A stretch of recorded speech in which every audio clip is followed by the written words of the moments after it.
Good evening everyone. Audio video clear है? एक बार जरा बता दीजिए फिर आगे बढ़े।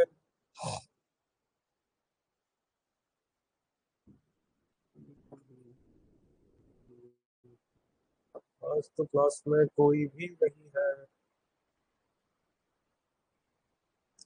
कोई बात नहीं, काफी दिनों बाद क्लास हो रही है और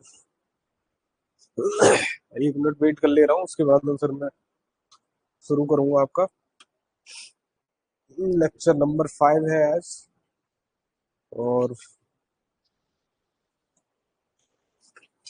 इम्पोर्टेंट लेक्चर है ये भी, क्योंकि ये इस तरीके के केसेस आजकल सोसाइटी में बहुत ज्यादा बढ़ रहा है, डेफोमेशन वगैरह के। तो इसके रिगार्डिंग चीज़ों को जानना समझना बहुत ज़रूरी है। कहाँ वो क्रिमिनल लाइबिलिटी, कहाँ सिविल लाइबिलिटी, कहाँ किस चीज़ का क्या बन रहा है, वो देखना बहुत ज़रूरी है।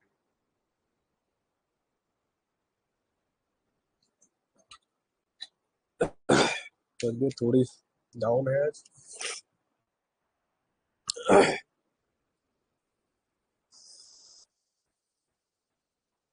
आवाज़ आ रही है क्लियर आपको? बस मुझे ये बता दीजिए, उसके बाद फिर मैं आगे बढ़ता हूँ।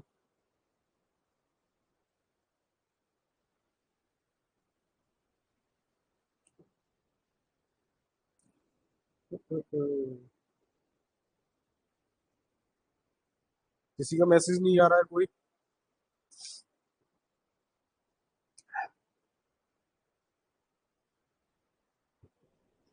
आवाज़ का बता दीजिए बस मेरा, उसके बाद में फिर मैं। आज बहुत ज़्यादा बड़ा वो नहीं है, 1 घंटे के अंदर ये 1 घंटा 10 मिनट के अंदर करीब करीब खत्म हो जाएगा पूरा। घंटा और भी नहीं लगेगा, इतना ज़्यादा कंटेंट है नहीं इसमें।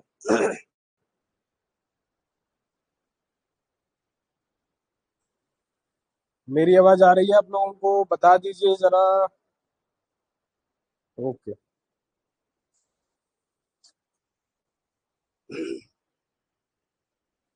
ठीक है, ठीक। देखिए, मैं अभी 4 लेक्चर आप लोगों को ले चुका हूँ। FIR, बेल, और उसके अलावा कंप्लेंट वगैरह, एंटिसिपेटरी बेल, इन सबको मैंने कवर कर दिया है। ठीक है। और नोट्स वगैरह का अभी भी मेरे समझ में नहीं आ रहा है कि कितने लोगों को मिले हैं, कितने को नहीं मिले हैं। आज मैं एक्चुअली शाम को बैठ के पहले सारे नोट्स आपके उसमें डलवा के मैं तभी यहाँ से जाऊंगा आज। सोच के आया हूँ।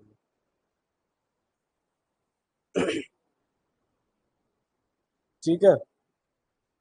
अब जब भी नेक्स्ट क्लास में आप लोग आइएगा तो नोट्स वगैरह आपको आज सारे मिल जाएंगे। पक्का मिल जाएंगे, जितने भी अभी तक हो चुकी हैं क्लासेस उनके।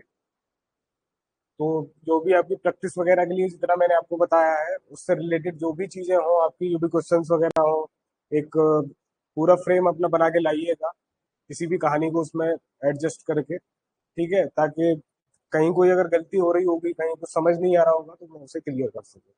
ठीक है, अब आते हैं आज के टॉपिक पे। Legal notice for reformation. देखो, आजकल के सोशल मीडिया का टाइम है, ट्रेंड में सारी चीजें चल रही होती है, लोगों को पता नहीं होता है कि वो कहाँ अपनी बाउंड्री क्रॉस कर रहे हैं। ठीक है, कहाँ एक नॉर्मल बात आपकी चलते चलते एक डेफोमेशन का रूप ले चुकी है। ठीक है, आपको कहाँ आपने शब्द रोकने थे ये आपको नहीं पता है, कौन सी बात आपने इस तरीके की बोल दी है जो कि डेफोमेशन के अंदर आ जा रही है। आप किसी पर्सन को डिफेम कर दे रहा है उसके मतलब उस सर्कल में, उस जगह पे जहाँ उसे लोग जानते हैं, पहचानते हैं। ठीक है। तो इस तरीके के नोटिस क्या होते हैं? ये स्टार्टिंग होती है आपकी डेफेमेशन के केसेस वगैरह की एक नोटिस देने से। ठीक है।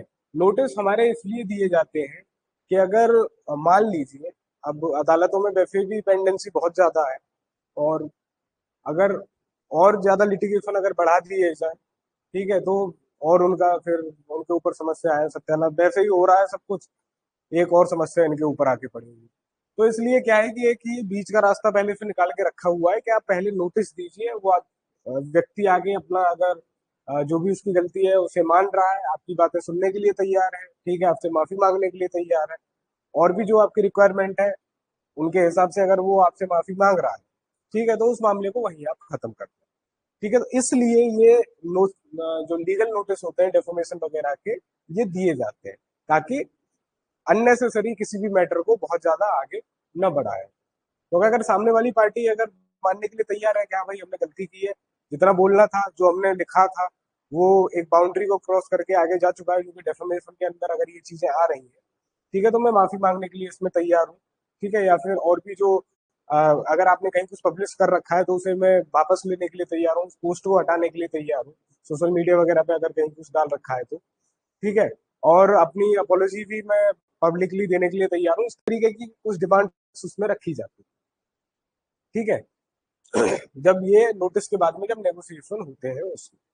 ठीक, तो अब यहाँ पे फिलहाल आप ये देखिए कि जो ये डेफोमेशन के रिगार्डिंग जो ये नोटिस वगैरह ये दिए जाते हैं, इनमें क्या क्या इंपॉर्टेंट चीजें आती हैं और कहाँ ये डेफोमेशन के सेक्शंस वगैरह भी कुछ आईटी एक्ट भी इसमें आ रहा है, आपका बीएनएस भी आ रहा है इसमें। ठीक है, तो वो सारी चीजें मैं एक एक करके अब आपको बताता हूँ। कोई डाउट होता है, कुछ भी होता है तो एंड में पूछ लेना।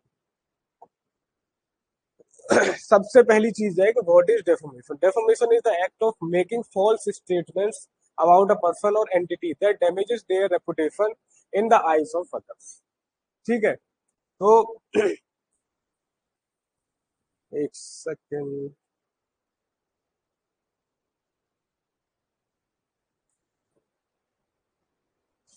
ठीक है, तो making false statements about a person और एंटिटी। ठीक है, जो स्टेटमेंट जो दिया जा रहा है वो फॉल्स होना चाहिए।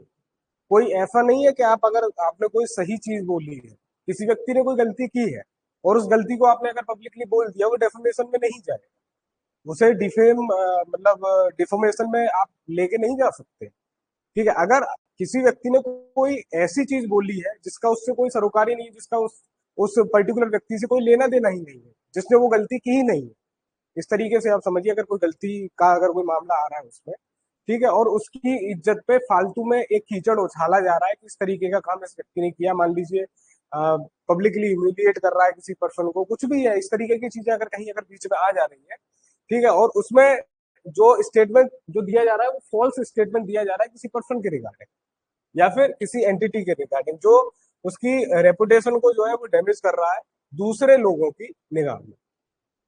अब इसमें आगे जब ब्रेक करेंगे एक एक चीज को इसमें, तब ये चीजें सामने आएंगी कि पहली चीज है आपका कि फॉल्स स्टेटमेंट होना चाहिए, दूसरा पर्सन या फिर एंटिटी होनी चाहिए उसके बारे में, तीसरा रेपुटेशन को डैमेज कर रहा हो, और चौथा आपका कोई कोई अदर पर्सन वहां पे मौजूद होना चाहिए जिसके जिसकी नॉलेज में वो बात पहुंच गई है, या फिर कोई अगर मान लीजिए कुछ इस तरीके के स्टेटमेंट्स बोल दिए पब्लिकली आपने बोले हैं और लोगों ने सुन लिया है, ठीक है, तो वो डेफोमेशन के अंदर आपका आ जाएगा। अगर ऐसा कुछ है कि आप प्राइवेटली अगर कोई बात हो रही है वहां कुछ हो गया, तो वो सारी चीजें डेफोमेशन के अंदर में नहीं आती। अब इसमें की एलिमेंट है the statement must be communicated to a third party. ठीक है, वन एंड टू, ये ए और बी ये आमने सामने बैठे हुए हैं, कोई आपस में बातचीत कर रहे हैं, कोई तीसरा पर्सन यहाँ पे सुनने वाला नहीं है, कुछ भी बोले, कुछ भी, कोई भी चीज है, वो डेफोमेशन के अंदर नहीं जाएगी।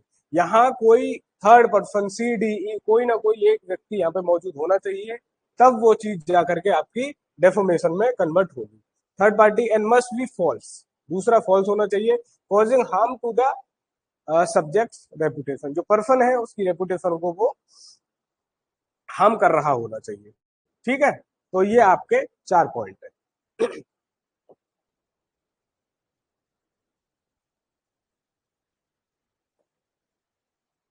नेक्स्ट, टाइप ऑफ डेफोमेशन, ये दो टाइप में आपके इसको रखा जाता है। पहला है लेवल और दूसरा है आपका सिलेंडर। ठीक है, लेवल वाले रिटन और पब्लिश्ड, रिटन और publish defamatory statement including online post, articles, emails and social media. आजकल जो प्रेजेंट टाइम में जितनी चीजें चल रही हैं वो आपकी या तो सोशल मीडिया वाली ज्यादा आ रही है, या फिर ऑनलाइन पोस्ट वगैरह आप कहीं, ये सोशल मीडिया वाले में ही आ जाता है एक्चुअली, या फिर जो आर्टिकल्स जो लोग लिखते हैं, उसमें आर्टिकल्स में कोई इस तरीके की चीज अगर लिख दी जा रही है जो कि डिफोमेटरी है, जो कि ट्रू नहीं है, ठीक है, गलत चीज को इस तरीके की लिखी जा रही है, तो वो आपका लेवल में आएगा। दूसरा सिलेंडर, स्पोकन डेफोमेटरी स्टेटमेंट्स, ठीक है, यहाँ पे स्पोकन है, including verbal remarks, speeches and broadcast statements. अब ये होता है ना कि किसी जगह पे कोई भाषण दे रहा है खड़ा होकर, ठीक है, कोई नेता है या फिर कोई किसी भी पर्सन को आप ले सकते हैं, वो किसी जगह पे खड़ा हुआ है और वहां से भाषण दे रहा है, ब्रॉडकास्टिंग हो रही है, ऑनलाइन सारी चीजें चल रही है, वो तो चल ही रही है। उसके अलावा लोग सामने बैठे हुए हैं, उनके सामने अनाप शनाप कुछ भी बोल दे रहा है, ठीक है, तो वो आपका किस में आएगा, वो आपका सिलेंडर में आएगा। तो ये दो टाइप हैं इसके डेफर्मेशन के, रिटर्न में भी हो सकती है या फिर पब्लिश आपने कर रखा है, और दूसरा कोई वर्बली भी अगर कोई पर्सन उसे बोल रहा है, कह रहा है, तो वो भी चीजें आपकी डेफर्मेशन में आ जाती है।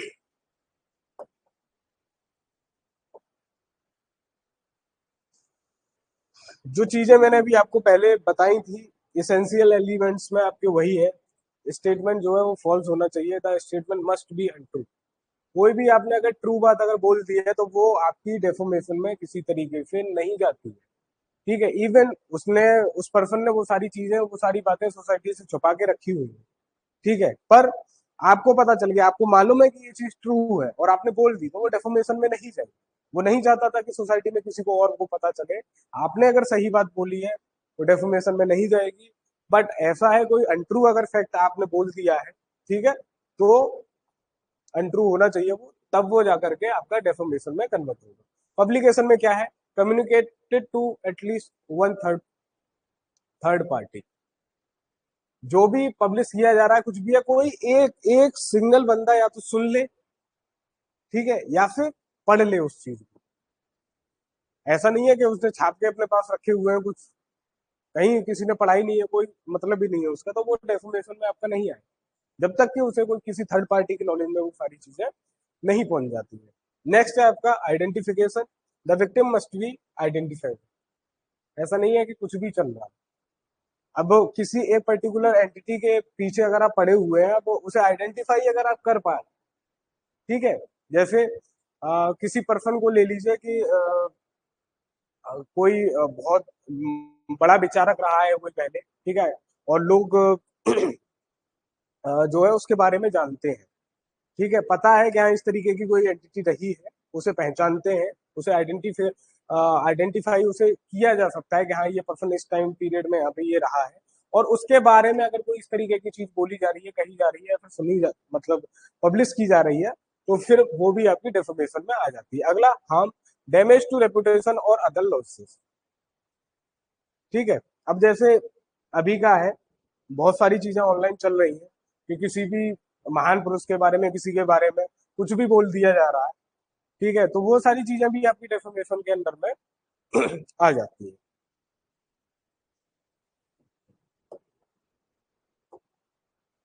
एक्चुअली पता है, ये सारी चीजें मोर लाइक ऑफ सिविल के तरीके से होती हैं ज्यादातर, इसमें बहुत ज्यादा झंझट नहीं होता है, तो इसलिए लोग इन सब चीजों को थोड़ा सा हल्के में लेते हैं, ठीक है।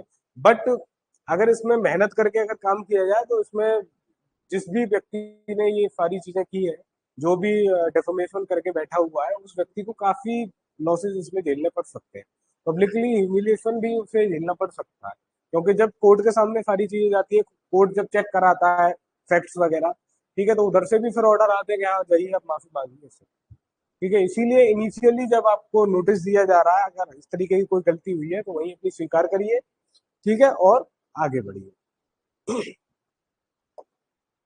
Next, what is a legal notice. Legal notice law के स्टूडेंट को पता होना चाहिए। Legal notice is a formal written communication send to notify the offending party about the defamatory statement and demand remedial action, ठीक है। तो अब legal notice इसमें है क्या, आपका फॉर्मल रिटन कम्युनिकेशन, अ, जो चीजें आपके सामने आई है कि इस व्यक्ति ने ये डेफेमेटरी आर्टिकल छाप दिया है, या फिर यहाँ पे इसने कोई इस तरीके की चीज बोली है जो कि डेफेमेशन के अंडर में आ रही है, मेरे खिलाफ है या फिर मेरे क्लाइंट के किसी के खिलाफ है, ठीक है, तो रिटन में एक कम्युनिकेशन किया जाएगा आपका, जो दूसरी पार्टी है उसे बताने के लिए, ठीक है, कि ये चीज हमारी नॉलेज में आई है, अब इस पे आगे हम कार्यवाही करेंगे कि आपने ये डिफेमेटरी स्टेटमेंट हमारे खिलाफ या फिर हमारी पार्टी के खिलाफ बोला है, ठीक है, और अपनी तरफ से जो भी अब रेमेडीज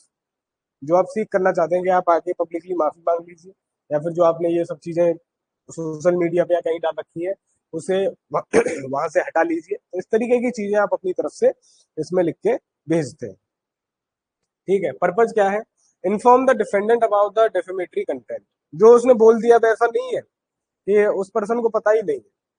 आपने जो बोला है, जब तक कहा जाता है कि जब तक शब्द मुंह के अंदर रहते हैं, जुबान जब तक शांत रहती है, तब तक शब्द आपके गुलाम होते हैं, और जैसे ही जुबान से शब्द बाहर निकला, आप शब्दों के गुलाम हो जाते हैं। ठीक है, उसमें वो सारी चीजों के लिए जो आपने बोला, जो आपके मुंह से एक बार निकल गया, उसके आप गुलाम हो गए, बात खत्म। उस पे फिर आपकी पूरी जिम्मेदारी है जो भी आपने बोला। Provide opportunity to rectify before legal action. ठीक है, कि लीगल एक्शन लेने में जा रहा हूँ, ये हम बता के चलते हैं उसमें कि आपके खिलाफ एक लीगल एक्शन लिया जा रहा है। तो अगर आप चाहें तो अपनी गलती को सुधार सकते हैं। और ये जो भी मैंने आपको बोला है कि सोशल मीडिया से हटा के, अगर सोशल मीडिया पे कोई चीज अगर डाली हुई है या फिर आर्टिकल आपने कोई पब्लिश करा रखा है, उसे वापस लीजिए और उसके बाद में आप माफी मांगिए और बात को यही खत्म करिए। Create legal evidence of notification. जो भी आप भेज रहे हैं उसकी एक कॉपी अपने पास में हमेशा रखिए। देखिए, एज ए एडवोकेट मैं आपको बताऊं, लोगों से बहुत सारी गलतियां हो जाती है इन सब चीजों को लेकर के। देखिए, जो भी आप सिंगल पेपर जो आप कोर्ट के सामने लेके जा रहे हैं, किसी पर्सन को आपने भेजा है, कुछ भी है, उसकी कॉपी आपके पास होनी चाहिए।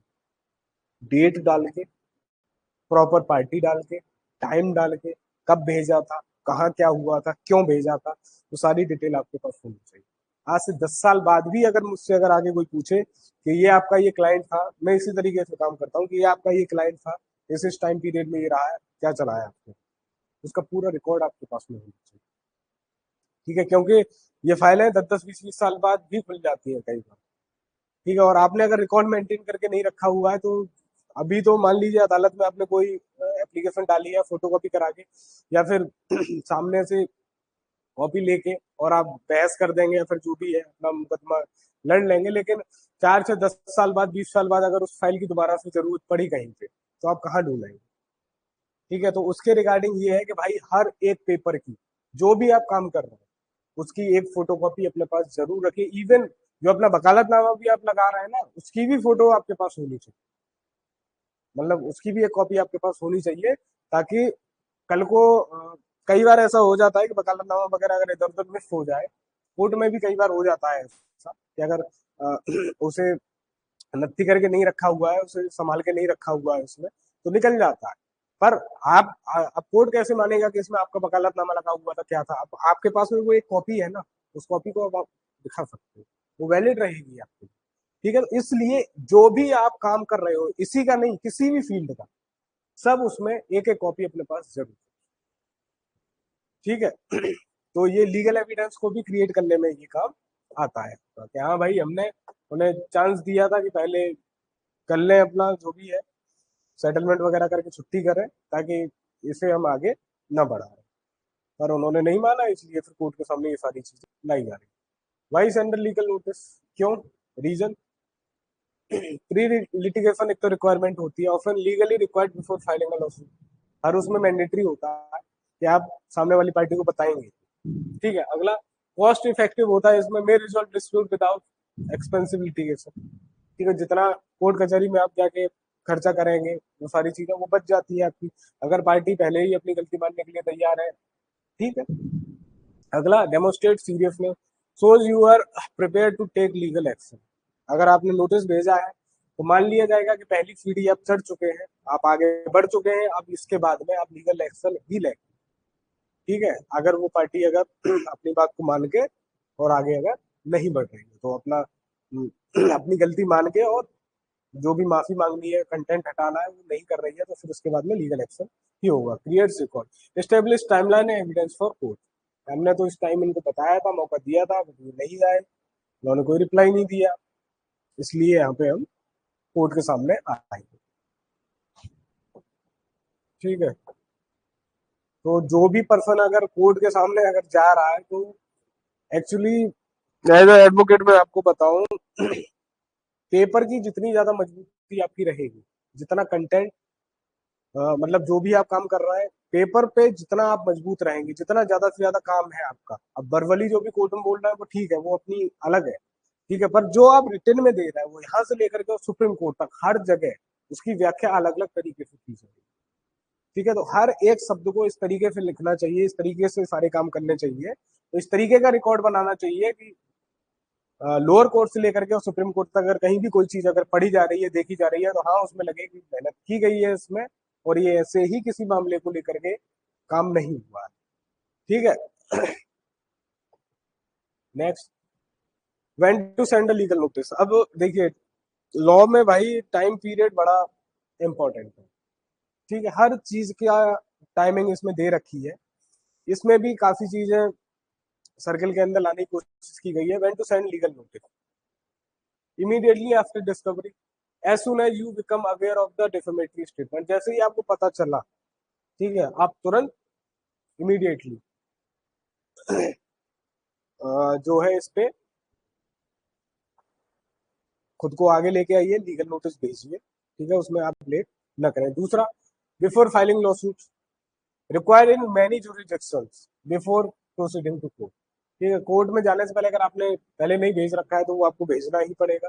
तीसरा, with in limits of period, typically with in 1 to 3 year depending on jurisdiction. ठीक है, तो ये लिमिटेशन पीरियड भी इसका दे रखा है, इसमें भी आप इसे भेज सकते हैं। ठीक है, वैसा नहीं है कि बहुत पुराने पुराने मामलों को लेकर के आदमी चल रहा है, ये टाइम पीरियड है, इसको थोड़ा सा ध्यान रख के चला जाता है। की कंपोनेंट्स ऑफ लीगल नोटिस, अब ये है मैन आपके जानने की चीजें। अभी तक तो जो था वो आपका बैकग्राउंड था, इससे आगे थोड़ी बहुत चीजें ऐसी हैं जो कि आपके लिए इम्पोर्टेंट है, आपको ये पॉइंट्स पता होने चाहिए कि क्या क्या उसमें लिखना है, क्या कहाँ करना है। डिटेल्स ऑफ पार्टीज, देखो, कभी भी किसी पर्सन की गलत जानकारी आपको किसी भी डॉक्यूमेंट में नहीं दी। आप कॉन्फिडेंट हो किसी को लेकर के कि हाँ इस व्यक्ति का ये नाम है, आपको ये पता है कि इसके पिता का ये नाम है, ये यहाँ का रेजिडेंस है, ठीक है, तो ही वो जानकारी उसमें दीजिए। गलत जानकारी अगर आपने इसमें दे दी तो वो ग्राउंड आपका बन जाता है इन सब चीजों को कमजोर करने का। ठीक है, एक स्टेप आप पीछे आ जाते हैं अगर आपने कोई भी अगर गलत इंफॉर्मेशन अगर दी है। डिटेल्स ऑफ पार्टीज जो है इसमें से क्रूशियल हो जाती है कि एक नाम के 50 आदमी एक गांव में हो सकते हैं। ठीक है, अब किस व्यक्ति को आप नोटिस भेज रहे हैं, वहां पे गांव में तो जनरली ऐसा होता है कि हाउस नंबर वगैरह नहीं होता है। ठीक है, या फिर शहर में भी आप देख लीजिए किसी कॉलोनी में 4 लोग रह रहे हैं और आपको उनका एड्रेस नहीं मालूम है जो भी चल रहा है। ठीक है, तो पार्टी का जो नाम है और जो एड्रेस है वो आपको अगर पता है तो आप लिखिए, नहीं पता है तो जितना पता है आप उतना लिख लीजिए। Name and address of sender and resident. ठीक है, दूसरा, डिस्क्रिप्शन ऑफ डेफेमेटरी स्टेटमेंट, जो भी डेफेमेटरी स्टेटमेंट है उसका जो डिस्क्रिप्शन है वो भी आपको लिखना है। एग्जैक्ट कंटेंट एंड कॉन्टेक्स्ट, जो जैसा लिखा हुआ है, ऐसा नहीं है कि आप अपने शब्दों में उस चीज को लिख रहे हैं, जो जैसा बोला गया है, जो जैसा जहाँ पे छपा हुआ है वैसा का वैसा आप उसमें लिखेंगे। Facts and circumstances, how statement is false and definitely, ये भी आपको यहाँ पे क्लियर करके चलना है कि ये क्यों फॉल्स है आपके पास, आप क्यों इस तरीके से बोल रहे हैं, और ये कैसे डेफिनेटरी स्टेटमेंट हो जा रहा है, वो भी आपको लिख के चलना है। Damage, specify harm and reputation और फाइनेंसिस। ठीक है, ये भी आपको बता के चलना है कि मेरी रेपुटेशन को यहाँ पे हार्म हुआ है या फिर मुझे फाइनेंशियली कुछ डिफिकल्टी फेस करनी पड़ी है इस व्यक्ति के इस स्टेटमेंट के द्वारा। ठीक है, तो वो भी आप स्पेसिफिकली बता के चलेंगे। ठीक है, डिमांड्स, अब इसमें अपनी तरफ से आप डिमांड क्या क्या रख सकते हैं। ठीक है, पहला है आपका, क्या बोलिए कि अगर आपने कहीं कोई पब्लिकेशन में कुछ दे रखा है, कहीं कुछ है, तो उसे रिट्रैक्ट करे वो पर्सन, रिट्रैक्शन है पहला। दूसरा, आपकी अपोलॉजी आप बोल सकते हैं कि भाई अपोलोजाइज करो जहां भी आपने ये किया है, या फिर मेरे सामने आकर के आप क्षमा मांगो तो मैं आपको छोड़ दूंगा। ठीक है, तीसरा, आप डैमेजेस मांग सकते हो उस व्यक्ति के से। चौथा, और अदर रिलीफ, कोई और अगर आपको रिलीफ अगर इस तरीके का खुद सूझ रहा है या फिर आपका एडवोकेट अगर आपको बता रहा है तो वो भी आप इसमें सीख कर सकते हो। लेकिन हाँ, ऐसा है कि कोई वेग और ऐसी कोई स्टेटमेंट नहीं बोल देना है कि ये कर दो वो कर दो, चीजें ऐसी बोलनी होती हैं, इसमें भी इस तरीके के स्टेटमेंट्स और चीजें लिखी जाती हैं जो हो सकता। ठीक है। नेक्स्ट है timeline, reasonable deadline for response, typically 7 से 30 दिन का आपको वेट करना पड़ता है।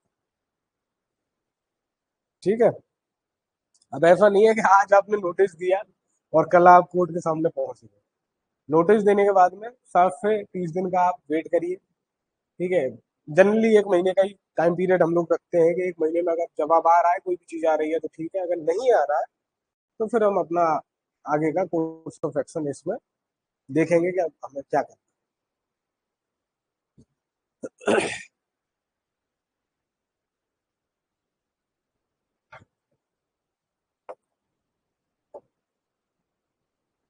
Drafting the legal notice, best practice में अगर आप देखेंगे कि कौन कौन सी चीजें इसमें आ जाती है, तो use formal and professional language. ठीक है। दूसरा, be clear, specific and factual, जो भी फैक्ट्स हैं उनको लेकर के क्लियर रहिए और स्पेसिफिक रहिए कि किस चीज पे आप फोकस कर रहे हैं इसमें। नेक्स्ट, इंक्लूड और रेलिवेंट एविडेंस एंड डॉक्यूमेंटेशन, जो भी रेलिवेंट एविडेंस और डॉक्यूमेंटेशन है उन्हें आप इंक्लूड करके चलिए शुरुआत से ही। ठीक है।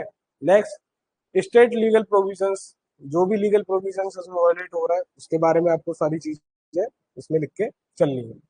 अवॉइड इमोशनल और इन्फ्लामेटरी लैंग्वेज जो है इसे अवॉइड करना है, have it reviewed by qualified attorney. ठीक है। जो भी आप भेज रहा है वो क्वालिफाइड पर्सन के द्वारा एक्चुअली, अगर मैं आपको बताऊं, ये नोटिस वगैरह जो होते हैं वो जो है वो वकील ही अपने हिसाब से बनाते हैं। ठीक है। वो आपकी कहानी सुनते हैं, कहानी सुनने के बाद में जो कहानी है उसके कहानी के बेसिस पे प्रोफेशनल तरीके से उस चीज को प्रॉपर तरीके से ड्राफ्ट करके उन्हें दिया जाता है, उन्हें सब समझाया जाता है, पढ़ाया जाता है, जब वो एग्री हो जाते हैं तब फिर उस चीज को आगे भेजा जाता है। ठीक है।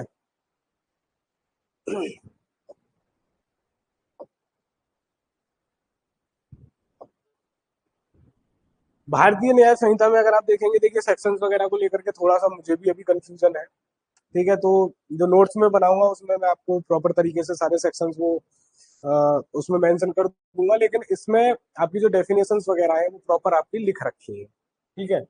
जैसे डेफिनेशन की, whoever by words either spoken or intent to be read. ठीक है। स्पोकन हो गया, इंटेंट टू बी रेड हो गया, और बाई साइन और बाई विजिबल रिप्रेजेंटेशन मेक्स और publish any imputation concerning any person intending to harm reputation of such person is guilty of defamation। ठीक है। तो वर्ड्स, दूसरा स्पोकन, या मतलब वर्ड्स जो आपके स्पोकन है या फिर आप किसी पर्सन को उन्हें पढ़ाना चाह रहे हो। अगला, तीसरा है आपका साइन लैंग्वेज वगैरह में अगर कोई चीज अगर बोली गई है, विजिबल रिप्रेजेंटेशन है किसी चीज का। ठीक है।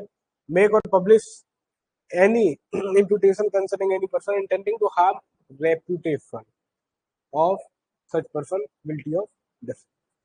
ठीक है। तो ये 4 तरीके से हो सकता है आपका। वर्ड्स है जिसमें स्पोकन या फिर आपके रीड हो रहा है, तीसरा आपका साइन है, और अगला आपका कोई विजिबल रिप्रेजेंटेशन अगर इस तरीके का हो रहा है, तो ये सारी चीजें आपकी डेफिनेशन में आ जाती है। पनिशमेंट वगैरह इसकी जो है वो आपकी simple imprisonment up to 2 years की दे रखी है। ठीक है। प्रिंटिंग वाले में इसमें एक चीज और ये बढ़ के आ गई है, punishment for printing or defamatory matter knowing it to be defamatory. देखो, कुछ लोग ऐसे होते हैं कि ये कह देते हैं कि भाई हमें तो ये पर्टिकुलर चीज लाके दी गई थी, पब्लिश करने के लिए बोला गया और हमने ये कर दिया। बट आप अगर उसे किसी चीज को पब्लिश कर रहे हैं तो रिव्यू करेंगे, देखेंगे उसे कि कहीं इस तरीके का कोई कंटेंट तो नहीं है जो कि डेफेमेटरी हो। अगर कोई भी चीज उसमें अगर क्लेम की जा रही है तो क्या उसके सपोर्ट करने के लिए उसके पीछे कोई डॉक्यूमेंट है या फिर कोई वीडियो है, कोई एविडेंस है इस तरीके का, तो जो भी कंटेंट उसमें लिखवाया जा रहा है, बताया जा रहा है, उसे सपोर्ट कर सके। ठीक है। अगर ऐसा कुछ नहीं है तो आपको वो सब चीज नहीं छापनी चाहिए, और अगर आप छाप रहे हैं तो आप भी उसमें डेफोमेशन में कवर हो जाएंगे। एक्सेप्शन इसमें क्या क्या है आपके, पहला, ट्रुथ फॉर पब्लिक गुड। आपने अगर कोई सही बात बोल दी है, कितनी भी कड़वी है, कोई मतलब नहीं है, सही है। Exception second, public conduct of public servant, opinion on conduct of public servant in discharge of duty. बोल देते हैं ना लोग कि भाई देखो यहाँ पे तो ये परेशान कर रहा है लोगों को, ठीक है, या फिर वसूली चल रही है, ये चल रहा है, वो चल रहा है, इस तरीके की बहुत सारी चीजें बोली जाती है। ठीक है, तो अब जिस तरीके की भी मतलब जो कंडक्ट है उस पर पर्टिकुलर पब्लिक सर्वेंट का, उसको लेकर के अगर कोई बात बोली जा रही है जो कि मेरा ओपिनियन उन सब चीजों को देख करके मतलब आ रहा है सामने, तो वो आपका डेफमेशन में नहीं आए, अनटिल एंड अनलेस मैं इंटेंशनली उस पर्सन के पीछे पड़ा हुआ हूँ और फालतू में ऐसी चीजें बोल रहा हूँ जिनका कोई मतलब नहीं। ठीक है, next, conduct of public questions, opinion on conduct regarding public questions. ठीक है, जो पब्लिक के जो क्वेश्चंस वगैरह हैं उनको लेकर के अगर कोई ऐसी चीज बोल दी गई है, वो भी आपकी डेफोमेशन में नहीं आएगी। कोर्ट की जो रिपोर्ट्स है, fair and accurate report of court proceedings, जो भी कोर्ट ने अगर कहीं कुछ बोला है, किसी चीज को अगर कोर्ट किया है, ठीक है, और वैसा का वैसा अगर आपने जाके सामने बता दिया है कि हाँ भाई कोर्ट में ये हुआ है, कोर्ट में ये सारी चीजें बोली गई हैं, ठीक है, तो वो आपकी डेफोमेशन के अंदर नहीं आएंगी। Exception 5, good faith protection, various good faith protection for opinion warning and authority exercise. ठीक है, गुड फेथ में अगर कोई चीज अगर बोली जा रही है, ठीक है, तो उसको भी यहाँ पे प्रोटेक्ट करने की कोशिश की गई है कि इस पर्सन ने जो भी है वो इंटेंशनली डिफेम करने के लिए किसी पर्सन को नहीं बोला है, वो बस गुड फेथ में कोई चीज उसने बोल दी है जो कि डेफोमेशन की तरफ जा रही है, तो उसको भी थोड़ा सा इसमें कवर किया गया। आज एक्चुअली थोड़ा सा तबीयत डाउन है, तो दिमाग भी कम ही चल रहा है। आईटी एक्ट, ये इंपॉर्टेंट है आपके लिए। 66A को तो हटा दिया गया है इसमें, previously deal with the offensive messages वगैरह को, ये श्रेया सिंगल वाले केस में इसको हटा दिया है। ठीक है, नेक्स्ट है आपका पब्लिशिंग ऑब्ससीन मटेरियल वगैरह अगर कहीं पब्लिश कर रहे हैं आप, तो 67 में आपका आ जाता है, punishment for publishing transmitting obscene material in electronic form. किसी भी पर्सन के रिगार्डिंग आपने कोई ऑब्ससीन मटेरियल अगर उसमें डाल दिया है, ठीक है, एआई जनरेटेड आजकल वीडियोस बहुत ज्यादा आ रही है, आपने बिना वेरीफाई किए वो कंटेंट डाल दिए, ठीक है, इवन वेरीफाई करके भी आप डाल रहे हैं तो भी आप इसमें कवर हो जाते हैं। ठीक है, कोई भी इस तरीके की चीज ऑब्ससीन चीज आपको कहीं पे भी कोई शेयर नहीं करनी। ठीक है, एक्सेप्ट अथॉरिटीज के साथ में तो आप करते ही है फिर, अगर आपके पास में कोई इस तरीके की कोई अगर चीज आ रही है तो इस पे एक्शन लिया जाए। नेक्स्ट है आपका इंटरमीडिएरी की जो लाइबिलिटी होती है, वो इंटरमीडिएरी आपकी क्या है कि जितनी भी ये कंपनीज है, ठीक है, व्हाट्सएप है आपका, फेसबुक है, मेटा वगैरह, ये इन सब की लाइबिलिटी पहले से मतलब इनकी ड्यूटी जो है वो तय कर रखी है। ये सोशल मीडिया जो प्लेटफॉर्म जितने हैं उनकी ड्यूटी जो है वो तय कर रखी है इसमें कि वो ड्यू डिलीजेंस वगैरह की जो रिक्वायरमेंट्स है उनको फुलफिल करें। ठीक है, अब ऐसा नहीं है, एक्चुअली सेफ हार्बर का जो प्रोविजन है ना उसके अंदर इन्हें थोड़ी सी छूट दे दी जा रही है कि हर चीज को ये रिव्यू नहीं कर सकते, हर चीज को ये देख नहीं सकते हैं जो भी पोस्ट हो रहा है जो भी है, लेकिन अगर इन्हें बोला जा रहा है कि भाई आप ये डेफोमेटरी कंटेंट है कुछ भी है तो उन्हें हटाना होता है, वहां पे नहीं हटाते तो फिर कोर्ट बैठा ही है फिर उसके लिए, फिर बात करने के लिए उनसे। ठीक है, कोई भी इस तरीके का अगर आपके सामने कोई कंटेंट आता है ना, ठीक है, तो आप जो सोशल मीडिया प्लेटफॉर्म है उसे रिपोर्ट करिए उस चीज को लेकर के, और अगर वो नहीं मानते तो फिर उसके बाद में आप कोर्ट का दरवाजा यहाँ पे खटखटा सकते हैं। ठीक है, सिविल रेमेडीज में क्या है, आप टॉर्ट में देखेंगे, defamation is a civil wrong under tort, victim can file civil suit for damages. Tort में इतना ही था। स्पेसिफिक रिलीफ एक्ट में injunction for prevent breach causing irreparable injury can seek injunction to prevent further defamatory publications। ठीक है, ये आपका specific relief act में। सीपीसी में एग्जीक्यूशन ऑफ डिक्रीज ऑर्डर इतना इतना, ये temporary injunction and interlocutory order जो है इन्हें आप पास करा सकते हैं इसमें। Limitation act 1 year limitation period for defamation suit for date of publication, ये आपकी यहाँ पे दे रखी है सारी चीजें। ठीक है, नेक्स्ट है आपका, ये मैंने सब आपको बता ही दिया, क्रिमिनल प्रोसीजर जो बीएनएसएस में दे रखा है, एक्चुअली बीएनएस लग रहा था मुझे, तो उसमें क्या है कि आप कंप्लेंट फाइल कर सकते हैं। Defamation case can only be initiated by filing a complaint before a magistrate, not by police. ठीक है, मजिस्ट्रेट के पास में आप जाएंगे तो उसे सारी चीजें बताएंगे। अभी इसमें रुक जाइए, थोड़ा सा पानी पी लें।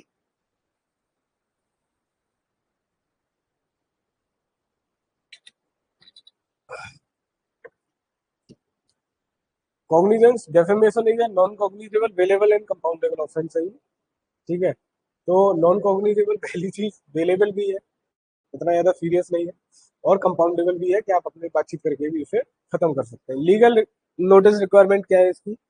दो non mandatory by law, sending legal notice before filing complaint is considered best practice and may be required by some courts। कुछ कोर्ट अपनी तरफ से बोल भी देते हैं, ठीक है, ये एक बेस्ट प्रैक्टिस मानी जाती है, तो इसलिए इसको खुद पता है। अदालत में बहुत सारी चीजें आप ऐसी देखेंगे जो ट्रेंड में है, जो चल रही है, बहुत लंबे टाइम से वो चलती आ रही है, प्रथा बन चुकी है, उनका कोई मतलब नहीं समझ में आता है कि ये कहीं लॉ में नहीं दे रखा है, कहीं नहीं दे रखा है, तो किस तरीके से चीजें हो रही है, पर वो पहले से चली आ रही है तो उसे अभी भी कंटिन्यू किया जा रहा है, उसी तरीके से ये नोटिस का है। कहीं कोर्ट बोल देते हैं तो बात फिर भेजना ही है। कॉन्स्टिट्यूशनल फ्रेमवर्क में है 19(1)(a) में freedom of speech and expression जो है, इसको कर्टेल आप नहीं कर सकते, ठीक है। इसकी आड़ में कि ये डेफिनेशन की तरफ जा रही है सारी चीजें, इसका आपको ध्यान रखना है, ठीक है। एक्चुअली इसे कनेक्ट करेंगे तो इस तरीके से होगा कि अगर कोई पर्सन ट्रू चीजें बोल रहा है, अपने थॉट्स को सामने लेकर के आ रहा है, उसके पास में उन्हें प्रूफ करने के लिए या डिसप्रूव करने के लिए एविडेंसेस है उसको लेकर के, तो आप उससे फ्रीडम उसकी आप कर्टेल नहीं कर सकते, ठीक है। अगर झूठ बोल रहा है कुछ है तो कहाँ इसमें प्रोटेक्ट होगा। 19 क्लॉज 2 में response reasonable restriction including defamation balance free speech with reputation rights, ठीक है। तो जो रीजनेबल रिस्ट्रिक्शंस जो इसमें दे रखी है उसमें आपकी डेफेमेशन भी है, तो डेफेमेटरी कंटेंट कोई नहीं होना चाहिए। फ्रीडम ऑफ स्पीच को आप एक्सरसाइज कर रहे हो तो करते रहो, कोई दिक्कत नहीं है। Article 21 right to life and personal liberty include right to reputation as per Supreme Court, ठीक है। सुप्रीम कोर्ट इसके रिगार्डिंग जजमेंट दे चुका है, ठीक है, कि right to life and personal liberty में आपकी रेपुटेशन भी आपकी इंक्लूड हो जाती है, ठीक है। तो ये एक्चुअली जब आप कनेक्ट करते हैं ना इन सब चीजों को तो आंसर पढ़ने में बड़ा मजा आता है, तो ये आपको थोड़ा थोड़ा बेनिफिशियल रहेगा ही। अब केस इसमें है Subramanian Swamy versus union of India का है, supreme court upheld constitutional validity of criminal defamation, ये सुप्रीम कोर्ट इसमें कर चुका। अदर एप्लीकेबल लॉज है, इनको भी थोड़ा सा देख लीजिए। जैसे प्रेस काउंसिल एक्ट है, इसमें regulates press conduct and ethical standard, press council can issue guidelines on defamation, ठीक है। ये प्रेस काउंसिल एक्ट है, ये सारी चीजें इसमें देखता है, जो भी चीजें पब्लिश हो रही है कहीं जा रही है। केबल टेलीविजन नेटवर्क रूल्स दे रखे हैं, program code prohibits defamatory content on television, यहाँ पे भी ये मना कर रखा है। इंफॉर्मेशन टेक्नोलॉजी एक्ट में है ये कि due diligence require for intermediaries complaint mechanism for defamatory content online आपको खोल के रखना है उसमें, तो हर सोशल मीडिया प्लेटफॉर्म और उनको ये बोल के रखा गया। भारतीय साक्ष्य अधिनियम में replace evidence act provision for admissibility of electronic evidence in defamation case इसमें आपका दे रखा, ठीक है। तो ये चार आपके लॉ और हैं इस तरीके के जो कि इसे कवर कर रहे हैं, ठीक है।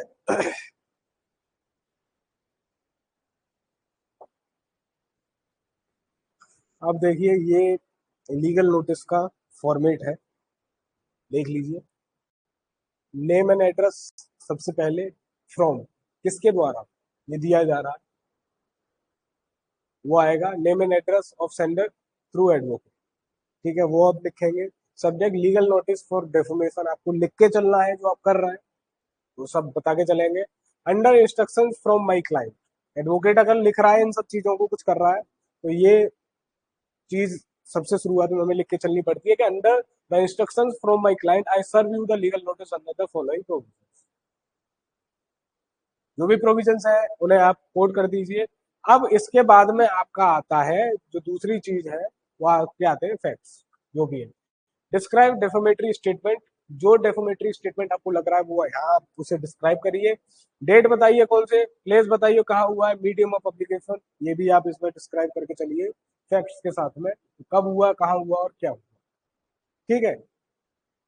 नेक्स्ट, डिमांड अपनी तरफ से list specific demand, restriction, apology या फिर डैमेजेस जो भी आपको चाहिए वो आप इसमें बता के चलिए कि मुझे डैमेजेस चाहिए इसके रिगार्डिंग, या फिर मुझे अपोलॉजी चाहिए आपकी, या फिर रिट्रैक्शन अगर आपको कहीं आपने ये पब्लिश करा रखा है तो वहां पर इसे रिट्रैक्ट करो, वापस इसे हटाओ हुआ। ठीक है। अब टाइमलाइन आपका दे ही रखा है कि जब नोटिस आप दे देते हैं उसके 30 दिन के बाद में आप आगे की चीजें इनिशिएट कर सकते हैं।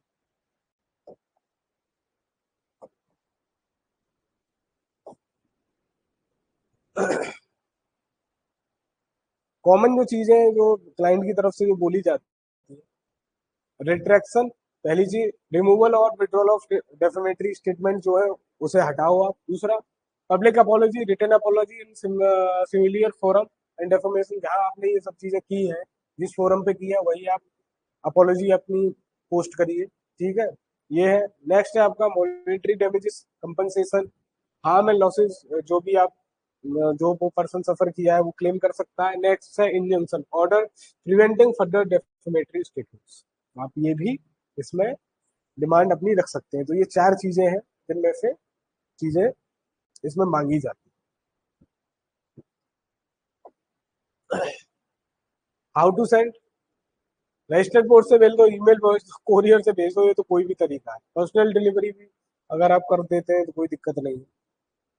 बट ये है कि अगर आपको अगर रिकॉर्ड रखना है किसी चीज का तो सबसे बढ़िया आपका कोरियर सर्विस है, या फिर रजिस्टर्ड पोस्ट से आप भेजिए या फिर ईमेल से। पर्सनली आप जाके दे भी देंगे, अगर उसने रिसीवेबल नहीं दी तो कहाँ माना जाएगा, ये समस्या हमेशा यहाँ पे रहती है।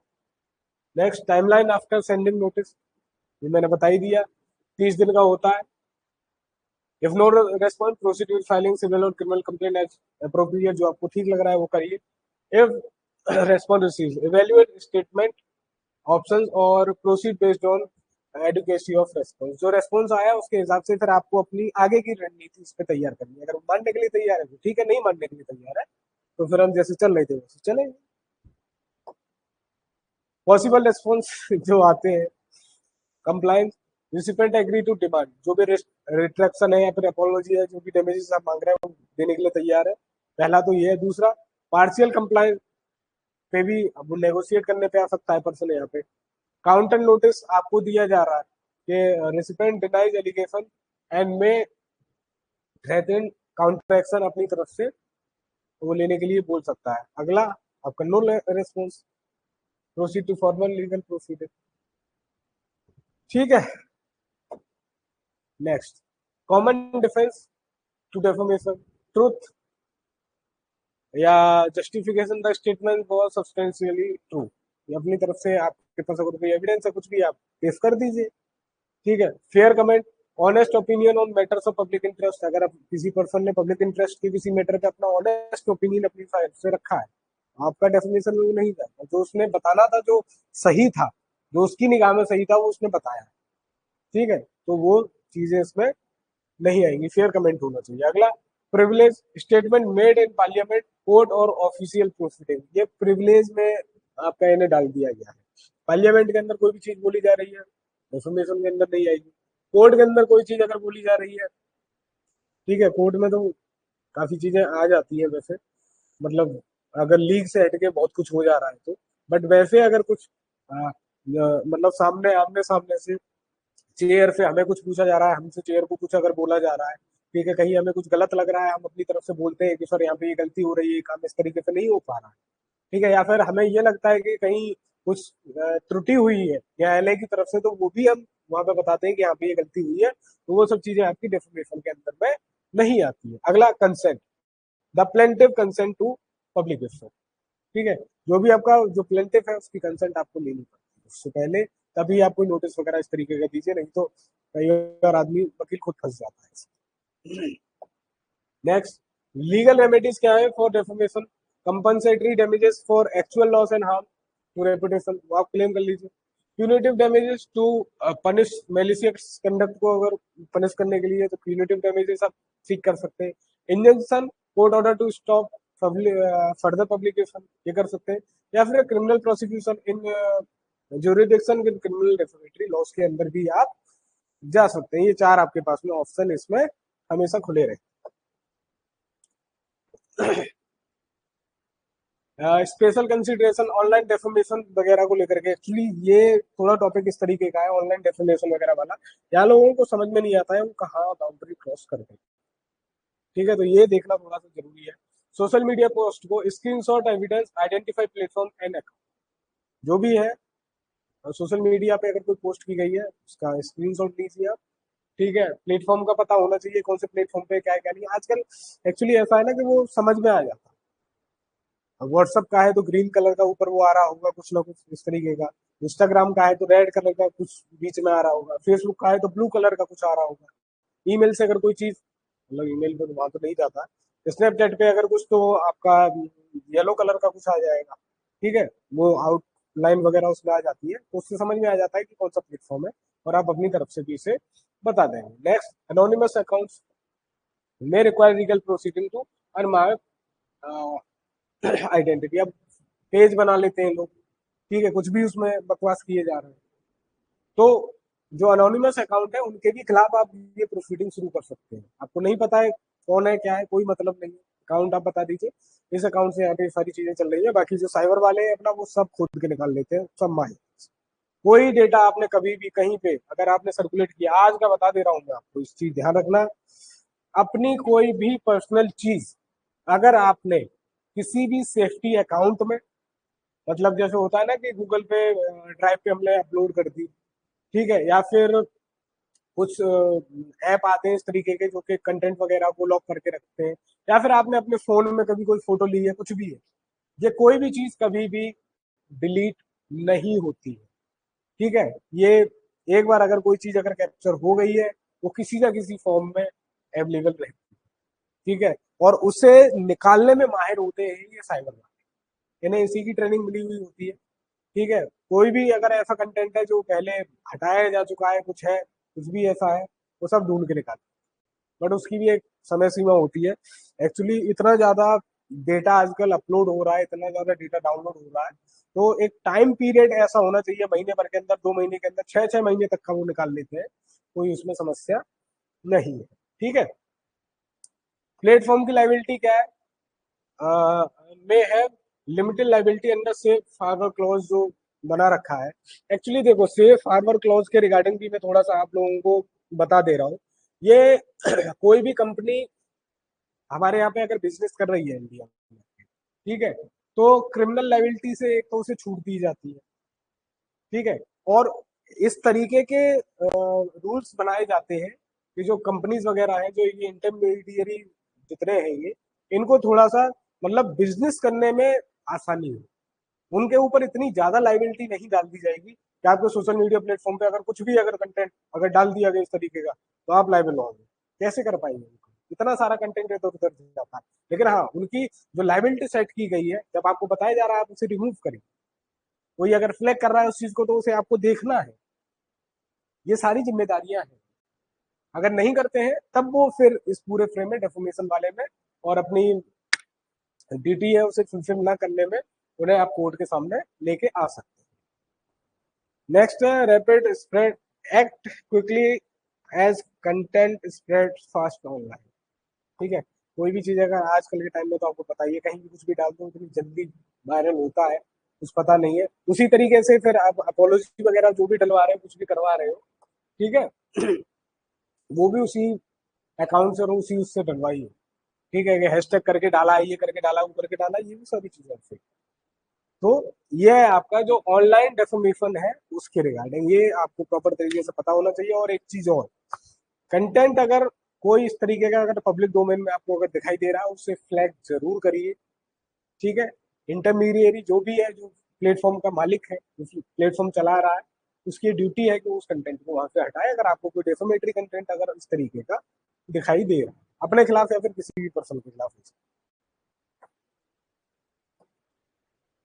इसेंशियल डॉक्यूमेंट्स इसमें क्या है, एविडेंस ऑफ डेफर्मेशन, स्क्रीनशॉट है, रिकॉर्डिंग्स है, कॉपीज ऑफ पब्लिकेशन वगैरह है, ये आप सब लेके आ सकते हैं। Proof of publication where and when statement was made, proof of publication भी आपके पास में, अगर कोई चीज पब्लिश हुई है तो प्रूफ ऑफ पब्लिकेशन आपके पास में होना चाहिए। Proof of harm, loss of business, अगर लॉस हुआ है बिजनेस में उसकी वजह से वो लेके आइए। मेडिकल रिकॉर्ड्स कुछ है, या फिर एक विटनेस का जो भी कोई किसी का स्टेटमेंट है, किसी पर्सन को पता चल गया है और उसके निगाह में इसकी रेपुटेशन थोड़ी सी गिर रही है, तो वो भी इसमें इंक्लूड हो जाता है। Identity proof of both parties involve, अगर आपके पास में है बहुत बढ़िया है, नहीं है तो फिर अपना दे दीजिए, सामने वाली पार्टी का कोड में। Correspondence any prior communication with the defendant, अगर कुछ इस तरीके का अगर आपका कुछ हुआ है, कोई पहले से ही वर्बली या फिर आपका पहले से कुछ ऐसा चला आ रहा है, तो वो भी सारी चीजें आप उसमें लिख के और बता के चले। एक सेकंड, थोड़ा सा पानी पी ले, 3-4 स्लाइड और बची है।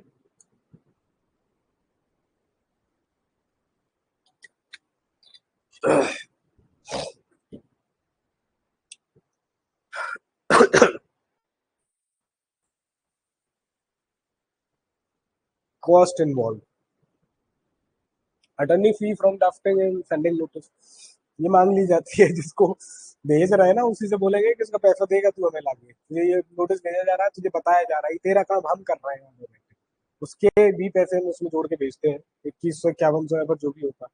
Court fees filing, if matter proceed to litigation, तो जो कोर्ट की जो फीस वगैरह है वो आपको अपनी तरफ से आपको फाइल करनी होती है। अगला evidence collection, investigation, documentation, expert witness वगैरह, वो भी आपको अरेंज इसमें करने। Next, cost benefit, legal notice में resolve matter quickly, saving substantial litigation cost, ये सारी चीजों में जो पैसा जा रहा है वो भी कुछ है वो आपका बच जाता है। अगर आपका शुरुआत में ही आपने जब नोटिस भेजा तो सामने वाली पार्टी अगर एग्री हो जा रही है तो वहां पे आपका काम भी हो जा रहा है वहां पे, और क्या बोलते हैं, एक केस भी आपका बचा जा रहा है कि कोर्ट में पहुंचने से। ठीक है, वैसे ही बहुत ज्यादा बर्डन है भाई, बड़ा दुख का माहौल है यहाँ पे। वैसे कॉमन मिस्टेक जो होती है, इंसान है भाई, कर देते हैं। सबसे पहले डिलेइंग एक्शन बियॉन्ड लिमिटेशन का जो पीरियड है उससे बाहर जाके आप अगर कुछ कर रहे हैं, यूजिंग इमोशनल और थ्रेटनिंग लैंग्वेज, ये नहीं होना चाहिए, ना इमोशनल ना थ्रेटनिंग, दोनों ही नहीं। अगला, ये जैसे ये बोलते हैं ना कि लीगल एक्शन लेंगे आपके खिलाफ, अगर आप हमारी बात मानते हैं ठीक है, नहीं तो हम लीगल एक्शन लेंगे, ये आपका थ्रेटनिंग नहीं है। आप थ्रेटन कर रहे हैं किसी पर्सन को, अगर ये नहीं किया तो तेरा ये करा दूंगा, तेरा वो करा दूंगा, तो सब उसमें थ्रेटनिंग में आपके चले जाते हैं। मेकिंग एग्रीगेटेड और false claim in the notice, इससे भी आपको बचना है। जो आप चीज जो प्रूव कर सकते हैं केवल वही लिखिए। अगला, filing to preserve evidence property, failing to preserve evidence property, ये भी गलती नहीं होनी चाहिए, नहीं तो आपका मुकदमा ही खत्म हो जाएगा। अगला, not consulting and qualified attorney, वकील के पास तो जाना बहुत जरूरी है। अगला, सेंडिंग टू रॉन्ग एड्रेस और पर्सन, खत्म ही है फिर पूरी कहानी। रॉन्ग एड्रेस और रॉन्ग पर्सन को अगर आपने भेज दिया तो मतलब इसकी कोई वैल्यू नहीं रह जाती फिर कोर्ट के लिए। एड्रेस, नाम और बाकी की जो भी ये चीजें है ना, एक एक चीज बहुत ज्यादा इंपॉर्टेंट होती है। अभी तक आपने देखा होगा, चाहे एफआईआर हो, चाहे बेल हो, चाहे एंटिसिपेटरी बेल हो, कंप्लेंट हो, कुछ भी हो, नाम, एड्रेस और पिता का नाम, ऑक्यूपेशन वगैरह, क्या करता है आदमी, करेक्टर किस तरीके का है, वो भी इसमें काफी चीजें आ जाती है। तो ये सब चीजें बहुत इंपॉर्टेंट होंगी। ठीक है, फाइनल,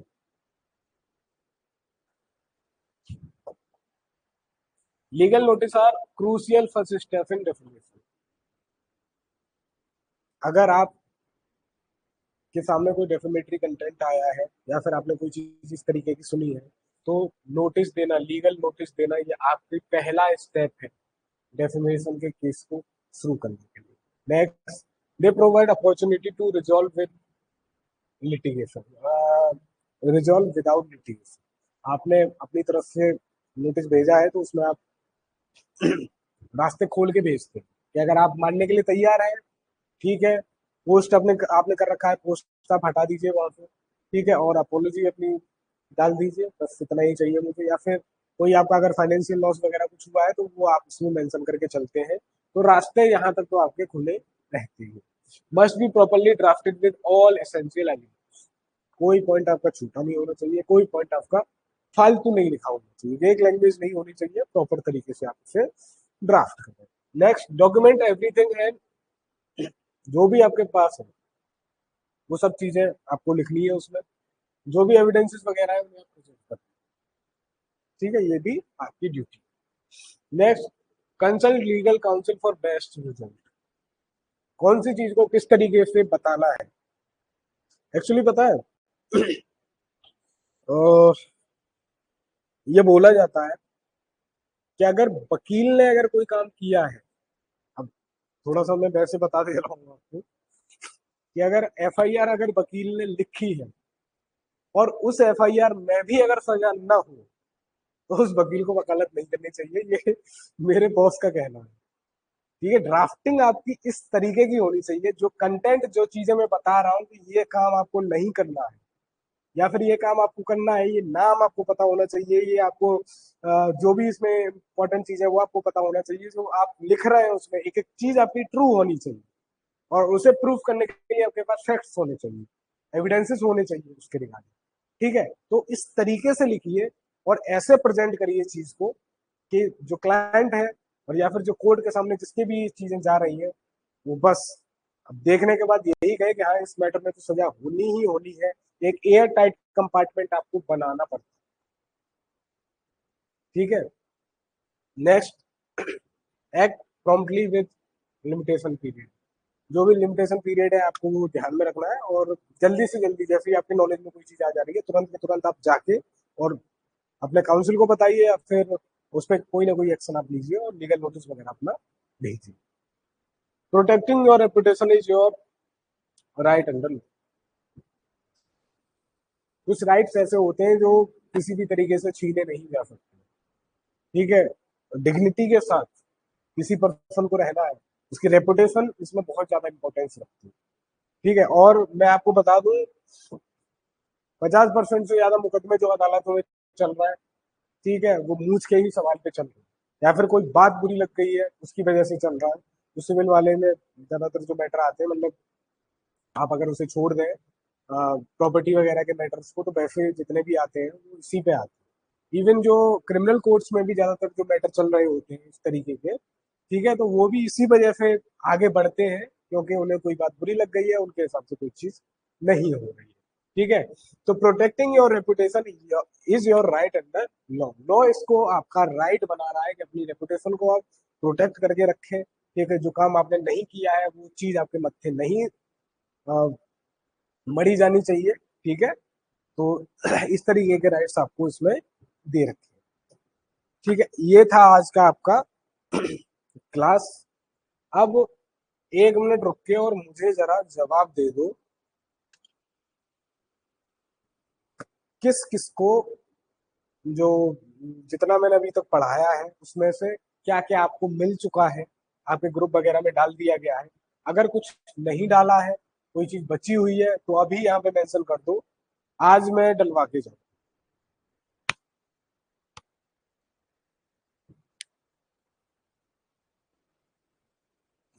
बताइए।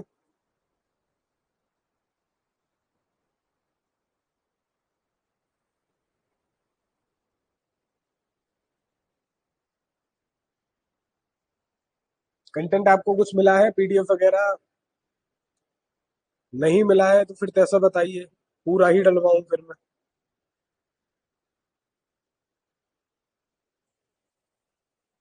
बस लास्ट क्लास की नहीं मिली है, बाकी सब मिल गया है?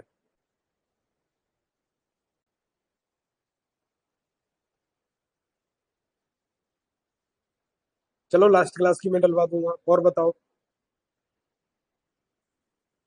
और कोई क्लास ऐसी है? 5 क्लास अभी तक, ये 5वीं क्लास है, इनमें से कोई अगर रह गया हो कुछ भी तो वो बता दो मुझे अभी, क्योंकि देखो ऐसा है, भूल में पड़ जाती है चीजें, तो भूल में ही पड़ जाती है, बहुत कुछ आप लोग पढ़ रहे हैं यहाँ पे। ठीक है, तो ये तो सप्ताह में एक ही क्लास होती है, ध्यान रहे किसी को ना ध्यान रहे, मैं डलवा के जाऊंगा।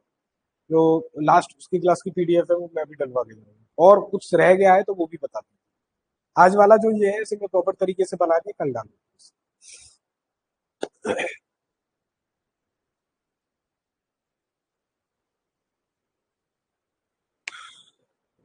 It would be better almost सारी पीडीएफ मिल जाए तो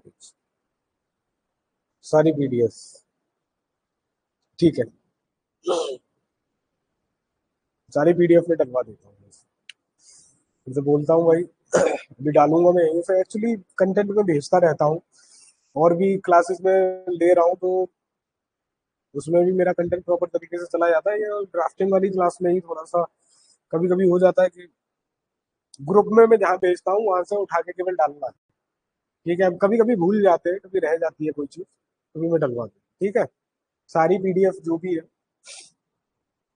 अभी तक जितना हुआ है वो मैं डलवा देता हूँ। ठीक है, आपका कोई डाउट वगैरह कुछ भी हो?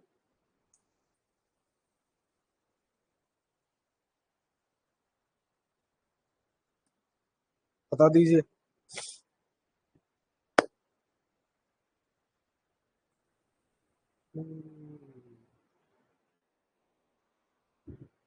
ठीक है, तो फिर आपकी क्लास को आज यही विराम दिया जाए। अगर कुछ रह गया आपका तो पूछ लीजिए, कुछ भी हो, कोई समस्या नहीं है। और सब्जेक्ट आपके सब कहीं टाइम टेबल वगैरह में किसी चीज में कोई दिक्कत तो नहीं है? एडजस्ट तो हो पा रहा है ना? एक्चुअली शाम को इतनी लेट क्लास होती है, मेरे को समझ नहीं आता कि पूरे दिन आप मतलब क्लास में ही निकल जाता होगा।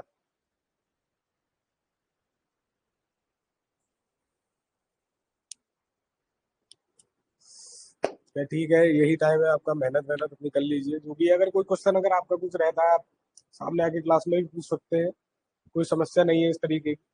और बाकी मैं ये पीडीएफ वगैरह जो है वो आपको मिल जाएंगी। ठीक है, अभी मैं सर को दे के जाऊंगा और उसके बाद में उन्हें कह के भी जाऊंगा कि भाई ये सारी पीडीएफ आज ही पढ़ जाए।